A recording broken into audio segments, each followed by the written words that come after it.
Well, we're back on We Don't Color on the Dog. We've got State Rep Alex Andrade, Pensacola's inquisitor. Bad, heard news. Tampa Bay Times reports that your critical key witnesses aren't going to testify on the Hope Florida, money laundering or at least redirection of settlement funds. What's going on, Alex? Yeah, so I wouldn't say it's bad news. I mean, I think it's actually a good indication that people are suddenly taking this very seriously, Rick. I mean, in the real world, like outside of this Tallahassee bubble, if someone defrauds the state or a charity out of $10 million, they go to prison. In this circumstance, we have established at this point that James Uthmeier and his friend Jeff Aaron conspired to move this money from a Medicaid settlement through the Hope Florida Foundation to two 501c4s, which immediately turned around and gave it to James Uthmeier's PAC. So we've established the facts from my perspective as the chair of a subcommittee, right? Like subcommittees, the purpose for subcommittees is to solicit facts and information to make policy decisions.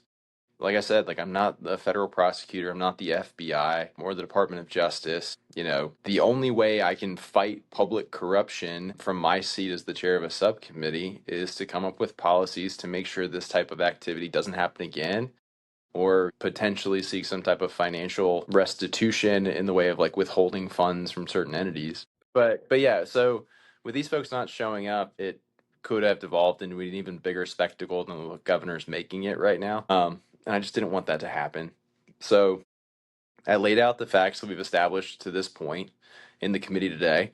And I said, we're no longer going to go have meetings this session to learn more facts. We have the facts that we need to make further decisions and future policy decisions, and that's what we're going to do. Well, and that's not so dissimilar to what I face at times because I've done investigative reporting and you gather all the data, but we're not prosecutors. Our job is now it's the time, it's always at some point, those that do prosecute crimes need to step in and look at the evidence, call a grand jury, whatever things they need to do, or to say that there is no crime here.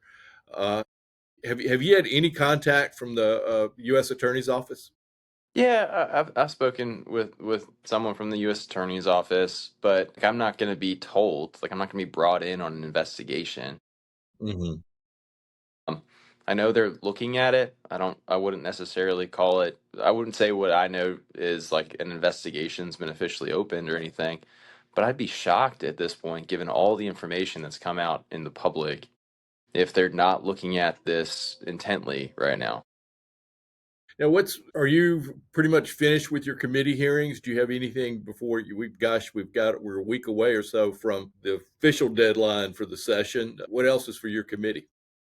Well, now that, yeah, I won't have a hearing tomorrow because the attorney for the foundation, Jeff Aaron's, refused to show up. So, yeah, I'll go back to the budget and I'll start preparing over the summer to come back this fall with, hopeful solutions to address the circumstances that occurred here.